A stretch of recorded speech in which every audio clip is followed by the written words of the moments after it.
और भाईचारे का पैगाम देने वाले सदगुरु रविदास जी महाराज जी की आज जयंती पर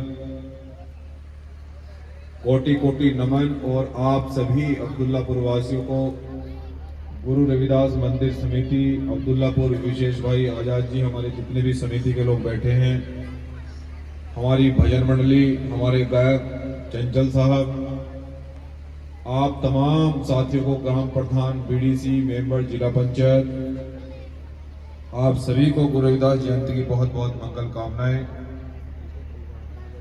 सम्मानित साथियों, आज हमारे लिए बहुत ही खुशी का दिन है। आज हमारे लिए बहुत सौभाग्यशाली दिन है, क्योंकि आज के दिन एक ऐसे संत और एक ऐसे महापुरुष ने जन्म लिया जिन्होंने देश और दुनिया में असमानता, भेदभाव, छुआछूत, घृणा, इसको समाप्त कर एक मानवता का संदेश देने वाले और बहुजन समाज के लोगों, आप तो जानते ही हैं कि हम उस कौम से आते हैं जिनको संघर्ष के अलावा कुछ भी विरासत में नहीं मिला। हमें अगर कुछ विरासत में मिला है तो वो केवल संघर्ष है, और अगर हम संघर्ष करना छोड़ देंगे तो हमारी उन्नति नहीं हो पाएगी।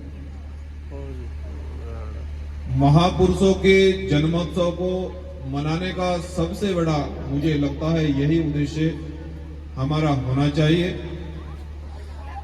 क्योंकि आप सभी मेरा परिवार है। और आप जब जब मुझे बुलाते हैं, मैं आपके परिवार का एक बहुत जिम्मेदार व्यक्ति हूं। आपने मुझे जिम्मेदार बनाया है और इस जिम्मेदारी को मैं बाखूबी तरह से निभाऊंगा। लेकिन मेरा और भीम आर्मी जैविक संगठन का कर्तव्य यह भी बनता है कि हम इस समाज को कौन से पथ पर ले जाना चाहते हैं जिससे कि इस समाज की उन्नति हो। ये जो आने वाले जो बच्चे हैं, छोटे छोटे आने वाली जो हमारी नस्लें हैं, इनमें सामाजिक परिवर्तन कैसे हो, ये अधिकारी कैसे बने, हमारा समाज इस देश का शासक कैसे बने। जो हमारे बुजुर्ग हमारे बच्चों को मेहनत और मजदूरी करके वो बहुत मेहनत से पढ़ाते हैं, तो वो हमारे बच्चे कामयाब कैसे हों, ये गंभीर सवाल है। और अगर मैं गुरु रविदास जी के बारे में आपको बताऊं, माताओं, बहनों और नौजवान साथियों, गुरु रविदास जी एक ऐसे महापुरुष हैं जिन्होंने 650 साल पहले एक ऐसी व्यवस्था के विरुद्ध लड़ाई लड़ने का बिगुल बजाया, एक ऐसे आंदोलन की शुरुआत करी कि जब गुरु रविदास जी ने यह देखा कि यहां तो बहुत असमानता है, यहां तो जातिगत भेदभाव बहुत बड़े पैमाने पर है, यहां एक दूसरे से मनुष्य से घृणा करता है केवल जाति के कारण। और गुरु रविदास जी ने यह देखा कि मैं इतना संघर्षशील मनुष्य हूं, मैं बहुत मेहनत करता हूं, और जितने भी ये बड़े बड़े राजा हैं, मुझे इनसे ज्यादा ज्ञान है, गुरु रविदास जी जानते थे।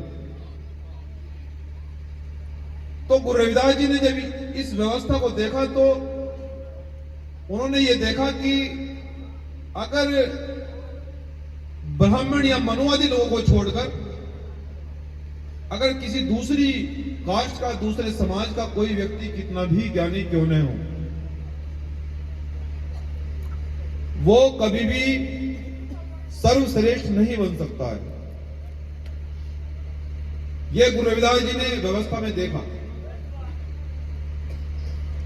और जब इस धरती पर यह पता लगा कि बहुजन समाज में एक ऐसे महापुरुष हैं जिनको बहुत ज्ञान है, जो बहुत संघर्षशील हैं, तो बड़े बड़े राजाओं ने ये पूछा, बड़े बड़े जो तानाशाह राजा थे, क्योंकि पहले चुनाव तो होते नहीं थे संविधान से पहले गोली और बंदूक के दम पर राजपाट चलता था। किसकी कोई गलती है ये न्याय नहीं होता था, बस केवल राजा अपना फैसला सुनाता था। ये किसकी गलती है किसकी नहीं है, कौन दोषी है, इससे उनको कोई मतलब नहीं था। उन्हें केवल अपना राजपाट बचाना था। तो गुरु रविदास जी ने सोचा कि भाई ये तो बहुत अन्याय हो रहा है देश के साथ में, जनता के साथ में, मनुष्य के साथ में, प्राणियों के साथ में बहुत बड़ा अन्याय हो रहा है। तो कुछ राजाओं को पता लगा कि गुरु रविदास जी एक ऐसे महापुरुष हैं कि जिनको बहुत ज्ञान है। तो बड़े बड़े राजाओं ने पूछा कि संत रविदास, आपके पास इतना ज्ञान है, आप इतने बुद्धिजीवी हैं, और आपने ये जो आंदोलन आप जो चला रहे हैं, जो संघर्ष कर रहे हैं कि सब समान होने चाहिए, आखिर आप क्या चाहते हैं? तो गुरु रविदास जी उनको ये कहते हैं अपनी वाणी में कि ऐसा चाहूं राज में जहां मिले सभी को अन्न, और छोटे बड़े सब समान बसे, गुरु रविदास रहे प्रसन्न। कि हम ऐसा राज चाहते हैं, ऐसी व्यवस्था चाहते हैं जहां सभी प्राणी समान हो, सबको रोटी कपड़ा मकान रोजगार मिले, किसी के साथ में जातिगत धरना न हो, किसी की जाति देखकर उसको ये आकलन नहीं लगाया जा सकता कि ये छोटा व्यक्ति है या बड़ा है। गुरु रविदास जी ये कहते हैं कि अगर कोई व्यक्ति छोटा या बड़ा होगा वो अपने कर्मों से होगा, नहीं कि वो जाति से होगा। अर्थात ज्ञानी व्यक्ति किसी भी समाज से हो सकता है। ये जरूरी नहीं कि ज्ञानी केवल ब्राह्मण ही होगा। और गुरु रविदास जी ने अपनी वाणी में कहा कि जरूरी नहीं कि ब्राह्मण को ही आप पूजें, ज्ञानी व्यक्ति कोई भी हो सकता है, कोई भी महिला ज्ञानी व्यक्ति हो सकती है, कोई भी मनुष्य, कोई भी आदमी या कोई भी युवा, कोई भी बच्चा बुद्धिमानी हो सकता है। गुरु रविदास जी ऐसी व्यवस्था की परिकल्पना करते हैं 650 साल पहले, और गुरु रविदास जी उस व्यवस्था का नाम देते हैं बेगमपुरा राज। बेगमपुरा का राज का मतलब जहां कोई दुखी न हो, जहां किसी का शोषण न हो, ऐसी व्यवस्था की परिकल्पना गुरु रविदास जी 650 साल पहले करते हैं। और उस आंदोलन को बढ़ाते बढ़ाते बाबा साहब डॉक्टर अंबेडकर ने उस आंदोलन को संविधान लिखकर पूरा किया। ये वही आंदोलन है जिसको गुरु रविदास जी चलाते हैं 650 साल पहले, कि कोई जरूरी नहीं कि छोटा बड़ा किसी जाति से हो, यहां सब समान है। और गुरु रविदास जी के आंदोलन के बाद उस आंदोलन को पूरा बाबा साहब डॉक्टर अंबेडकर ने सन 1950 में संविधान लिखकर पूरा किया, और ये कहा कि आज के बाद रानी के पेड़ से राजा पैदा नहीं होगा, मजदूर किसान का बच्चा भी डीएम सीएम पीएम बन सकता है। ये बाबा साहब डॉक्टर अंबेडकर संविधान में लिखकर गए, और बाबा साहब डॉक्टर अंबेडकर ने ये लागू करवाया देश के अंदर कि जरूरी नहीं कि रानी की कोख से राजा पैदा हो, अब मजदूर की कोख से या मजदूरिनी की कोख से अब राजा पैदा हो सकता है। और सबसे बड़ा उदाहरण हमारे लिए एक दलित की बेटी, इस देश के सबसे बड़े सूबे की मुख्यमंत्री आदरणीय बहन कुमारी मायावती जी हैं, 4 बार मुख्यमंत्री रही हैं।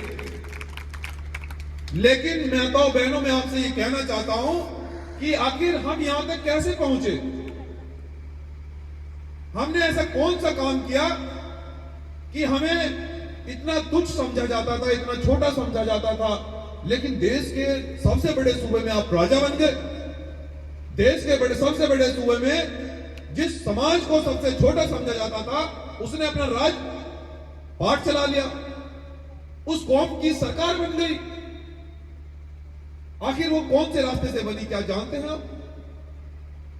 अगर वो सरकार और वो ताकत और वो अगर वो शासन अगर आपका आया है, तो वो फूले साहू अंबेडकर, पेरियार, नारायण गुरु, संत रविदास, वाल्मीकि, इन संतों महापुरुषों के रास्ते पर चलकर आया है, अन्यथा वो सरकार आपकी नहीं बनती।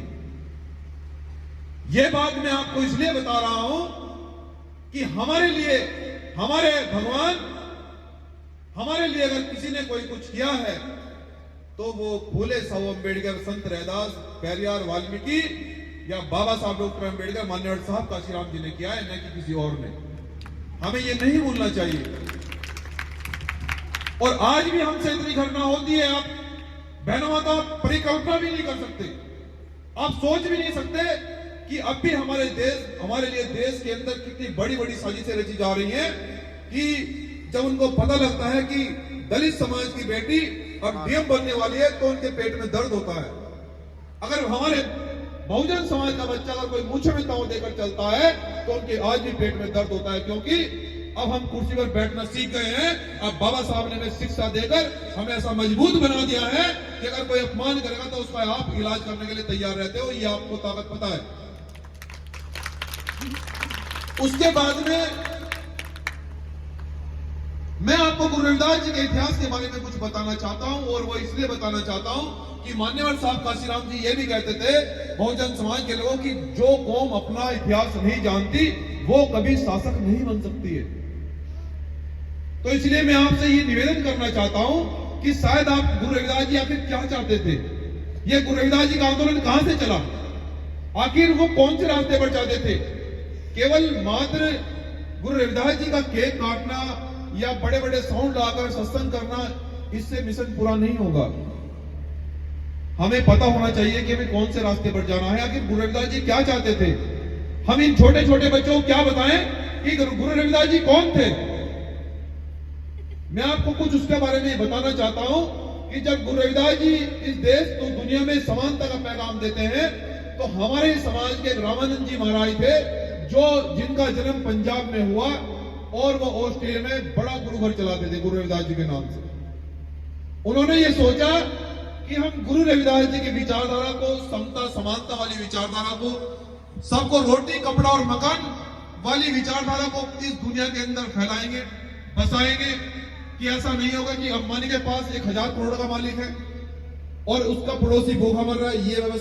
इस व्यवस्था का विरोध हमारे संतों ने भी किया कि हम ऐसी व्यवस्था नहीं चाहते हैं। हम ऐसी व्यवस्था चाहते हैं कि सबके पास रोजगार होना चाहिए, सबके पास रोटी कपड़ा और मकान होना चाहिए।